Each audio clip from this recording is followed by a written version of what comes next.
Are you a pet entrepreneur and or pet marketing professional? Do you want a place where you can gain innovative marketing strategies, receive actionable advice, keep up with the latest trends, and thrive in today's market? Welcome to the Pet Marketing Mastermind. All guests are proven and successful marketers in the pet industry. Hello, everybody. Welcome to the Pet Marketing Mastermind. Thank you so much. I have two incredible guests today, Dr. Pol and Charles Pol. Dr. Pol is the charismatic and celebrated veterinarian star of Nat Geo Wild's #1 hit TV series. Charles Pol is the CEO of Dachshund Brands. Charles, Dr. Pol, please tell everyone about yourself, the Dr. Pol brand, and Dachshund Brands. Go ahead, Charles. You tell them about yourself, and then I'll like I said, I'm Dr. Pol, and yes, I've been here a veterinarian now for over 53 years. Love my work, can't stop doing what I'm doing. And yes, we came up with this brand just before COVID, and I love it because it is healthy food. Charles knows more about that than what I do, but we are very happy with the results of it. When it came out, I saw a German Shepherd who was bald on his belly from allergies, and many times that's from food allergies.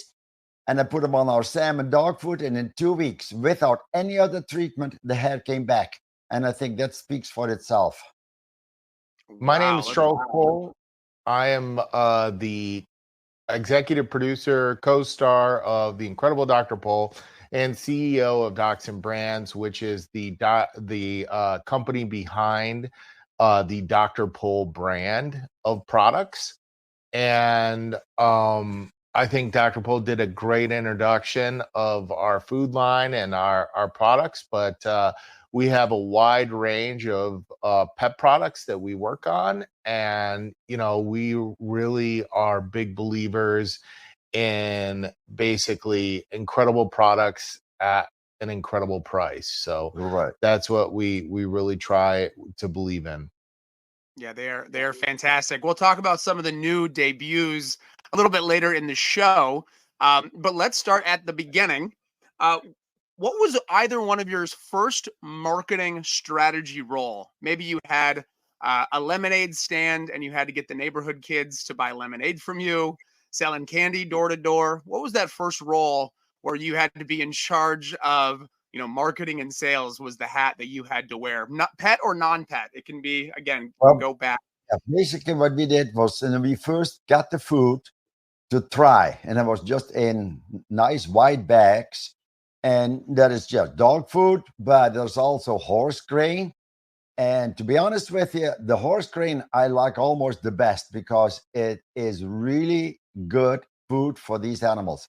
It doesn't expand with water, so they don't get choked. And it keeps the weight right on them. When we started with the horse grain, there was a lady that had a couple horses. One was thin. And we said, well, let's try a bag. And in 3 weeks, you could see the horse was gaining weight.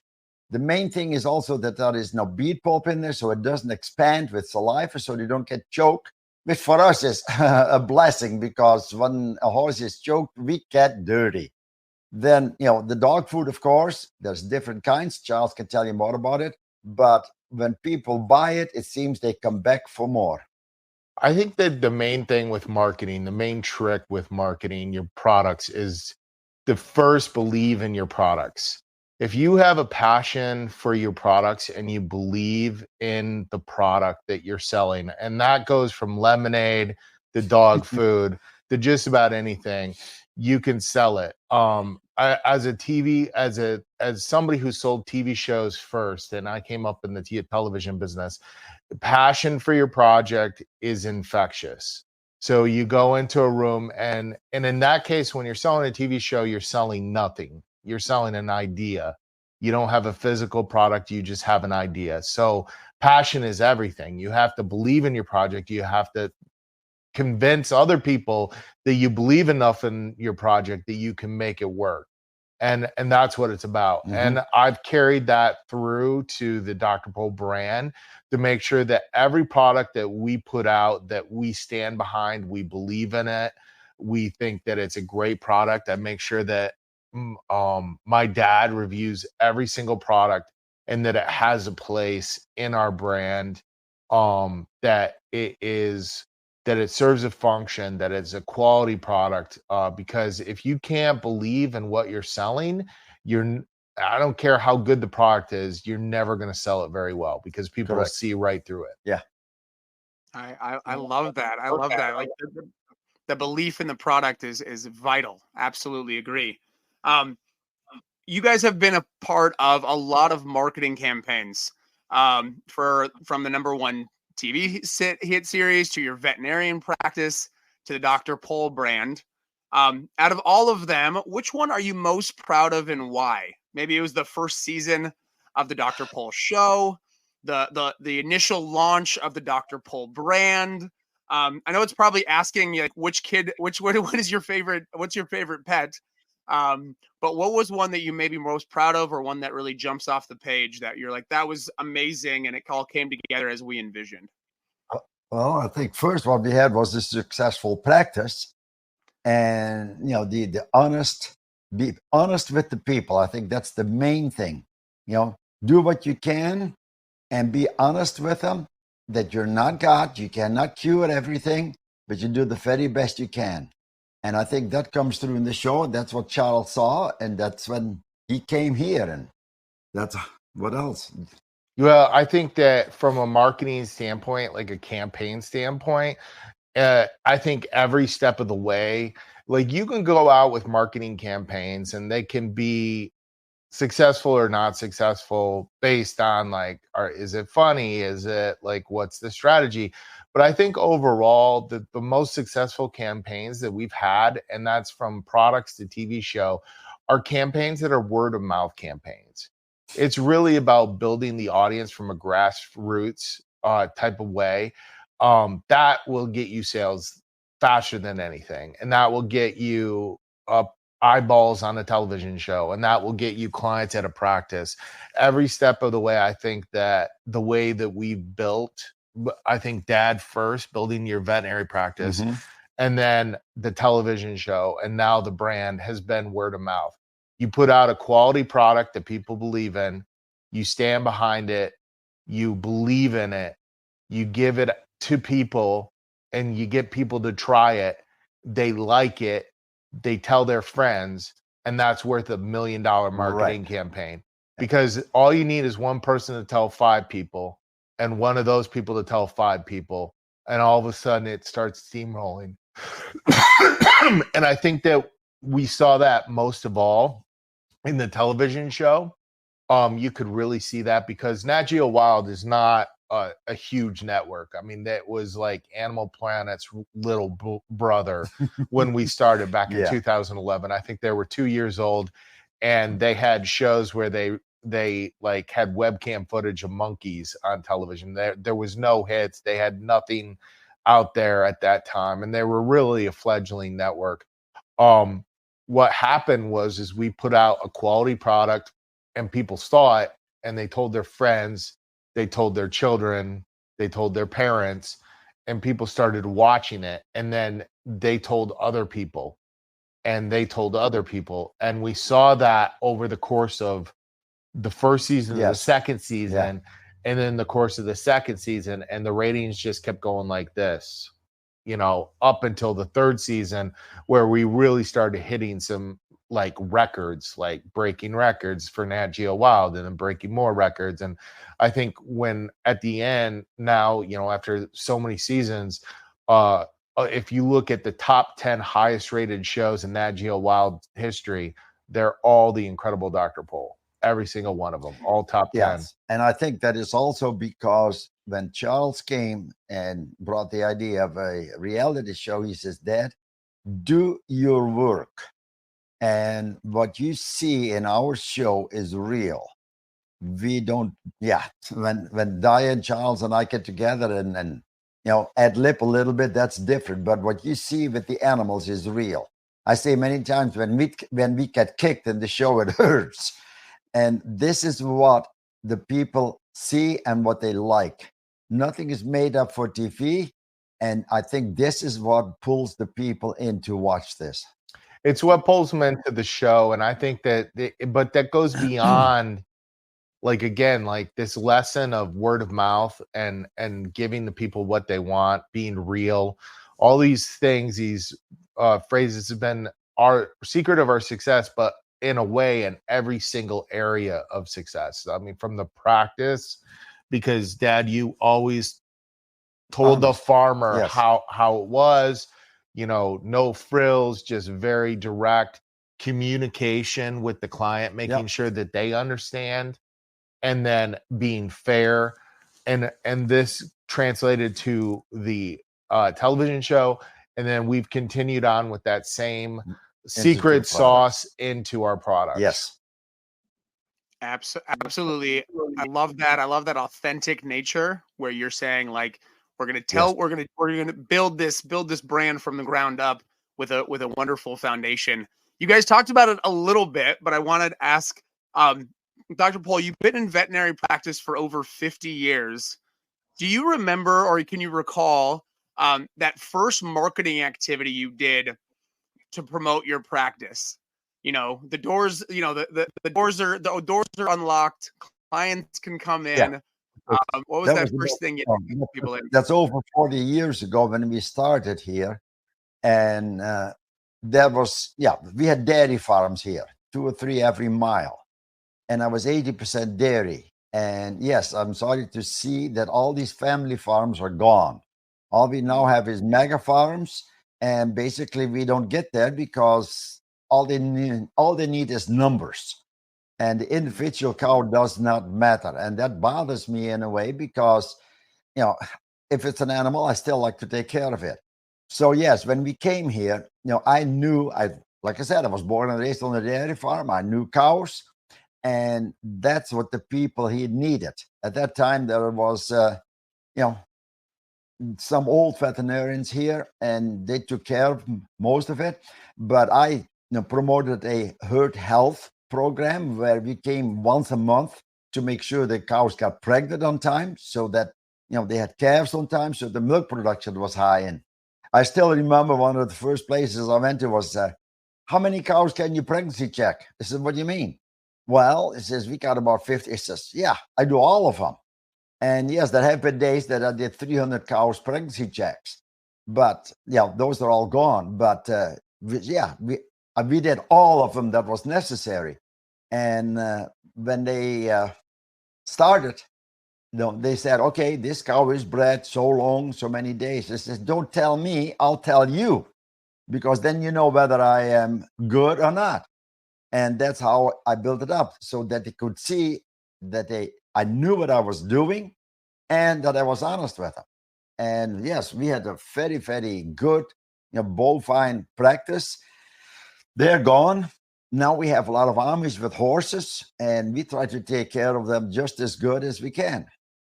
I think again, like going back to it, it's that same idea. Like he had one client and he stopped there, and he provided a service. Mm-hmm. He said, like, let me prove to you that I'm good at my job. He proved that he was good at his job. And guess what happened? It's a close-knit community, and they told 5 other farmers, hey, this guy is good. He's like, he knows his stuff. He does this job. He does this service. And then all of a sudden he gets 5 more phone calls, and then 10 phone calls, and 15. Mm-hmm. And that's really the way that. And there was a Saturday, I still remember, I made 22 farm stops all in on Saturday morning. And then provide a service. I mean, you identify a market weakness, an area of the market. You have an expertise in it, or you develop an expertise in it, and then provide a quality service, and the business will come. It builds itself. I mean, that's the best way to do it. I love that. That definitely speaks true through from the very beginning to moving forward for many years to come.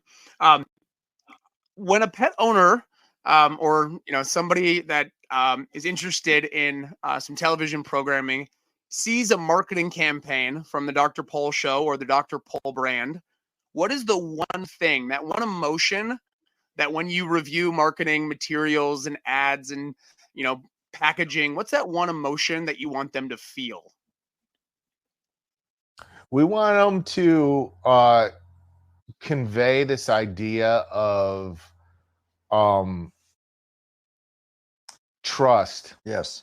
I mean, we've built up Dr. Pol over the years has built up trust with his clients. Over the 11 years, 12 years of the show, I think we built up trust in our fans. And we try to demonstrate that, like, everything we stand behind. There's a lot of confusion in the pet industry about what is good, what is not. I mean, you read 10 different articles and they'll tell you 10 Yeah. different things. And there's a lot of confusion about food. I think, Dad, you saw it in your practice. Oh yeah. Or products, like people not feeding good things, thinking they're feeding good things. There's a lot of debate about things, and we won't get into the specifics about the debates, but we wanted to just say, okay, we're going to curate products that Dr. Pol believes in, Dr. Pol believes is good. So that's why it's so important that we put these products in front of him. We test them on our clients, our patients, our own dogs. We feed them ourselves so that we know and we can stand behind them and say, these are good products. We use them. We use them in our practice. We use them in our personal life, on our own pets. And then because we can stand behind them and you believe in Dr. Pol, then you put that on the packaging and say, like, we're selling his experience. We're selling the trust you have in him, and to know that it is a good product. And that just gets that off the shelf. Right. And that gets it off the shelf. But at the end of the day, you got to go home and try it out with your animals and then see that it works. Right. And the problem is that today's society, especially, people look more at the price than at the ingredients. And this is what I tell everybody. Don't look at the ingredients. Don't forget that cats, dogs are meat eaters. So meat should be the first ingredient in the product. And like I said, most people look at the price and not the ingredients because, they have to put food on the table for everybody and also for the pets. And this is what we were looking for here, that it is a quality food that is good for the animal. And the first ingredient has to be meat. Yeah, it's and there's deceptiveness in especially the dog food arena. They'll use like a wet meat and cook a wet meat. That's a common thing. So they'll put that first ingredient by weight is meat. But as you know, when you cook chicken, it shrinks and the weight gets reduction because a large percentage of it is water. So it was very important to us with our manufacturer, and they're 100%. We're 100% on the same page, and that's another thing. Yes, that when you have partnerships in business, you have to make sure that your partners you're on the 100% the same page of the way you want to do. And we use a dry powder in our food, because when you've already dehydrated the chicken into a powder form, when you add that meat and that protein ingredient, you know that the meat is going to then be that first ingredient because there is no dehydration. Mm-hmm. I love that. I love that quality control from the very beginning of like the first time that hit record on the first season to picking manufacturing partners today. Very, very authentic. Kind of going back into the archives a little bit. Given your impressive success as Nat Geo Wild's #1 television series, what was the most unique thing you've done, or maybe you were asked to do, to promote your show? I saw an article on BarkFest on Nat Geo Wild. Was there anything unique, television appearance, being asked to be someplace to promote the show, or maybe maybe a fan interaction that you really jumped off the page? Yeah. The whole thing is I'm having fun in front of the camera, and I think that what shows. But that again, I'm myself. My glass is half full. I'm a positive person, and I have fun in life. And I still remember that one time when I had to make an advertisement for Shark Fest on Nat Geo Wild. And it was so Tim, you got to watch Shark Fest. That didn't work. So when I'm driving off the parking lot of the clinic, I rolled the window down and yelled at the top of my lungs, Shark Fest! And there it is. Now, people think it's funny. I think it's funny. I laugh at the people, and I think this is what, the reality of the whole thing is that they see us having fun, and that's what people want. They want the reality, and yes, wholesome. And how one of the very first things we got was a nurse. And she heard the kids were watching TV, and she heard the guy say, and if Dr. Pol does not deliver this calf, the cow may die. And she looks at it, and here I am trying to pull a calf out of a cow with my shirt off. And oh my gosh, you can't watch that. You can't watch. So she turns it off. Well, the next thing, she wakes up 6 o'clock in the morning. The kids are watching TV on demand. Then she says, wait a minute, let me look at this because it is real life. So she watched the show and says, yeah, that is good, wholesome, real life TV. So now she uses it as a reward for the kids. If the kids are good, they can watch the show. So this is the thing. In the beginning, yeah, they were blurring out some things, but at the end, no more. It is real. And I think this is what the people really like, that the reality of this show is the most important thing. Charles, any television promotions that jump off the page for you? Yeah. I think it goes into the idea, and we've done commercial shoots for the show. We've done different things promotional wise for the show, and I think what we found and from aspect, I think it goes back to that Shark Fest thing. Like, you go into something with something in your mind of what you want and how you want to do a commercial or promotion, and it's good. Like, if I was telling somebody how to film something, or how I go about filming it, is you film what you want first, but then play around with it, because you never know when you get onto a set or you start doing something for promotional, like when the good idea fairy, like, all of a sudden presents something that you didn't think would work, and then it just works. Mhm. So that, especially nowadays, we're not running film, we're running digital. Like, do another take, do another 5 takes, try it outside the box and do it differently in any number of ways, because sometimes it's not going to work and you're just going to end up going with what you initially planned. But sometimes you get that gold nugget that it comes out of nowhere. So Yes. I think it's like, don't be afraid to Try different Yes. things, even if you have like a really curated idea of how you want to do a campaign. I love that you guys both kind of know when it hits. Like, I imagine when Dr. Pol drove away and was yelling Shark Week, it was like, yep, that's it. Like, print, cut, move on to the next. It's like you guys understand that, like, that meter of authenticity, we have to reach that. It doesn't matter how long it takes or what that looks like. Shifting just a little bit, the Dr. Pol brand recently debuted some incredible new products lines this year, including canned dog and cat food with limited ingredients, of course, as we talked about, a new line of wound care products, grooming products, shampoo, conditioner, additional, and then a plush character to be released later this year.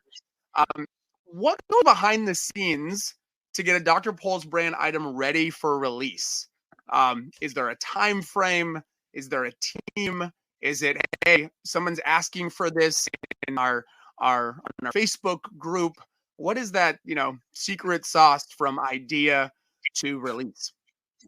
So we work, we're a licensing brand. So we focus on branding, not necessarily manufacturing. And because our expertise is not in manufacturing, we focus on what we're good at, and that's an idea of, like I said, curating products, right? Like, we know what we want, we know what's good, Yeah. and it's finding partners that have the expertise to produce those products that meet our expectation and our goals. So I think the number one thing for us when we bring a product to market, the first thing that goes into it is finding the right partner. And so what we had opening in our brand for a line of grooming products. And we have we formed a partnership with a Andis, which is a clipper manufacturer. They have a storied history of manufacturing clippers for over 100 years, I believe, and these grooming products. And it was finding that partnership, talking to them, talking about expectations, and saying, like, because for us it's about quality, but it's also about price, right? Like, we want to get the best quality for the best price that we can, and that we go that every way. So you Yes. work with your partners, and you're honest up front. You talk to them, okay, this is what we want. We want to balance this idea of quality with price point, and say this is the best quality we can get at the most affordable price. And so there's a line where we just don't want to drop below, right? We want a product that works, that's going to work, that's going to be reliable, that, again, we can believe in and we can sell. And where's that sweet spot where it's not so expensive that it just becomes like unattainable for the vast majority of consumers. And so it's finding that balance. And it's like, again, with the shampoo, finding that company. We talked to like 30 different companies that manufacture shampoo, and just talking to them about their beliefs. Like, Dr. Pol, you, Dad, were very adamant that you don't like a bunch of chemicals, that you have certain beliefs about grooming and shampoos because the natural dogs, oils, and coats are the ideal. You Right. don't want something to disrupt that, or you're going to go into a cycle of hot spots and stuff like that from the actual shampooing. So we wanted products that kind of fit that belief system of, like, looking at it from a veterinary and a healthcare perspective of, sometimes you have to wash your dog. So you want something with real natural ingredients that are not going to be a bunch of abrasive chemicals, that are not going to damage the coat or damage the oils. You want to do certain products where you're like, well, we have a waterless shampoo. So you can just, like, if your dog gets into something and it stinks a little bit, you can get rid of the stink without having to give them a total bath. And we fill those needs, and it's all about communicating and finding those partnerships. And there was we have a new line of wound care products, and then again, like, this is a formulation that, Dad, I think you've used for almost 10 years, or longer than that. and we just love the formulation. We believe in the formulation. We know it works. We have a long experience, so we can bring it to market at a really good price for our consumers and say, like, this is a great product. We believe in it. We know it. And that's kind of every step of the way from, and again, like with the plush, I think it was a little bit more like a demand. Like, there's a lot of demand for my kids toys. love Dr. Pol, and we see these pictures and they make like something out of it. So we're like, okay, well, there's a demand here. We're being asked for it. Let's go find, again, a company that has a great reputation, and then speak to them and shared values. And so we talked to this company. There's a million companies that make plush, but this company, the guy lives on a farm, like in California. He works in like the city, but he has a farm that he owns, and he flies out and he's like, I have a farm, I have animals. And all of a sudden you have this shared understanding, these shared experiences where you can, like, you just understand each other in a level, and then like you start talking and it's like, oh yeah, I get that. Oh yeah, let's go this way. Oh, I think this is great. It's the common and you have bond. the goals and you talk about it. And so these are the most important things for us when building relationships and releasing products. This is how it all starts, is again, like finding that shared value system, knowing what you want, understanding like the end goals and where you want to end up, and then communication every step of the way to make sure that the product meets the expectation. I love that you guys have a filter, and it feels like I've not been in one of those rooms, but it feels like when you find the right partner, this like light bulb goes off between you guys. Like, yep, this is them. Yep, this is them. We've gone through 30 different partners, and yep, this is it. Like it feels like it's so defined. It starts off that way. Like I think our food manufacturer that we met, like, was one of the first food manufacturers that we talked to. They're a small, not small, but they're a mid-sized dog food company. Does a lot of white labeling, but they were a family-run business. We went out there. They're from Iowa, Midwest, cow country. We understood each other. Like there was this common bond. The common bond of what we want, a common value system, like the understanding of, oh yes, we want, again, like we came out with the limited ingredient line first because Dr. Pol saw problems in his practice, and we said we're going to address these products because you say so often that, and we use it as a tagline because this is what he says: the number one factor impacting the animal's health is their nutrition.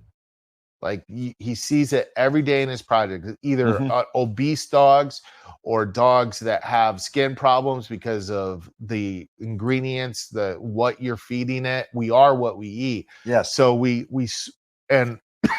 with our chicken food, even down to the farm feeds, like I was very involved personally with the chicken food because I had all these chickens, and I had a heck of a time because I would feed scratch grains, and I would have a mix of scratch grains and minerals, and the chickens would pick out all the corn and they would leave all the minerals because they're not just like that. They just like the corn.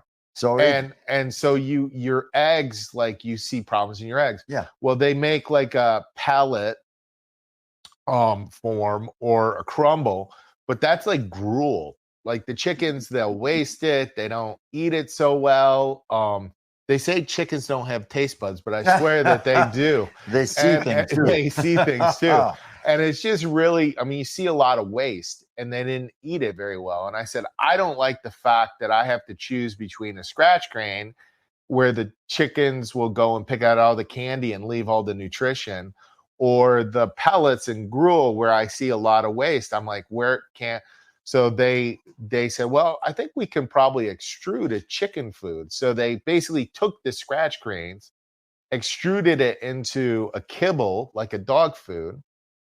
And in that process of cooking that food, because calories in a cooked food are higher than in a raw food, and pellets are raw, they're just compressed, it's not actually cooked, we actually had the benefits of a scratch grain in the sense that it tastes, it smells, and you can smell it. It smells like corn pop cereal. It's basically a cereal. But against a pellet or a crumble, we have more calories. And so, and then with our horse grain, my dad mentioned it, like it dissolves. It's easy to eat for older horses. It's got really great value. You don't have to worry about choke. And so we developed all these products, and then along the way, keeping price in mind. So if you look at our dog foods, for example, and look at the limited ingredient nature, and then compare it to other limited ingredient lines, like you're like, holy cow, this is cheap for a limited ingredient dog food. Like this is a great value.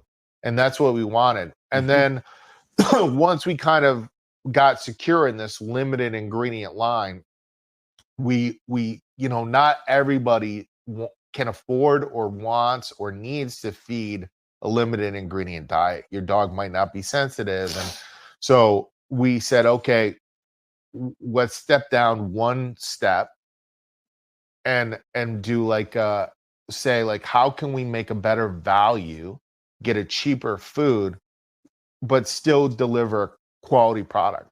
And so we looked at like, well, meals instead of pure chicken. So you're just looking at a single source protein. You do a chicken meal, which is like some of the undesirable parts that are cooked up and then dehydrated into a powder. Your dog doesn't mind, by the way. If it ate a chicken, it would eat all those parts anyway. Um, they you do that and you add that because it's cheaper ingredient, you can drive the price down by $10 or $15 for a 24-pound bag. And so we stepped down just one step, and that allowed us to provide, again, a quality product which we believe in. Actually, I feed our Incredi-Pol line, which is our mass market with the meal. That's what I feed my dogs because they're not older dogs. They don't have like any health problems. They haven't had any allergy problems. So I feed them that and they do great on it because, you know, and so we're able to get, again, like bring a value quality product at a value price. I love the practical nature of it. And you talk about like the issues with the chicken feed. And I imagine you're not the only one that had that issue in the past out of all the years, but but as a good entrepreneur, you took it on. You're like, how can we solve this problem? And how can we deliver a quality product? Yeah. But it was also about finding the partnership and identifying again, because I think a lot of people who are entrepreneurs try to do too much. They're like, I think I know how to make a dog food, so I'm going to manufacture it myself. And it's like, well, just because you know, like we know what makes healthy food, especially this guy right here. He could see it, he can test it, he's got the experience of it. And but that doesn't make him an expert in manufacturing. So like stick to your lane, like do what you're good at, know where your strengths are, and get help from others. And don't be scared to be scared to like either license or white label or what have you to bring a product to market. Stick where your expertise is. Yeah, stay in that expertise. Thank you guys so much for sharing so much incredible and proven marketing advice. Do you have any final piece of advice for a pet marketing professional, an entrepreneur, an executive, maybe a veterinarian, or somebody trying to get into television production? You guys have done so well. What's that one golden nugget that is your North Star when you guys are doing marketing or promotion or at least building a long-lasting? I will say this in every aspect of what I've done, and then I'll let you have the final word. But like, I mean, from television to this, okay, success is not a straight line, right? It is a formula, and that formula is passion and hard work over time. And success will come if you do those three things, because it's not just passion and hard work. It also takes time. And I see so many people who in my career, especially in television, because it's so competitive, they give up, right? Like they don't want to put in the time. They might have the passion, they might have the hard work, but they don't put in the time. And if you put in the time, eventually your opportunities will open up, and then you take those opportunities when they open up. But it does take that time as well. Yeah. And the main thing is, be honest. For me, anyway, in the practice, be honest with the people. Like I said before, you cannot save every animal, but do the best you can and help the pet. I say, one of my sayings is also, if you can't sell them a Cadillac, sell them a Ford, but help that animal to the best of your possibilities. And if you can't afford everything, then do the best you can. And I think this is what brings people back to you, where, yes, you help the animal for the best Yes, for his money and for your knowledge. And I think that's important. First of all, do no harm.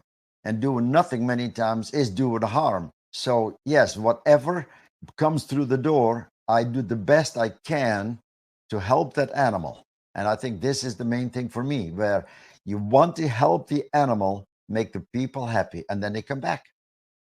Well, you have certainly done the best for us today, for your audience for many years, for anybody who's picked up a Dr. Pol brand off of a shelf, and for many years to go. And I'm excited for my plush doll. I will definitely be ordering one for my kids and dog, of course.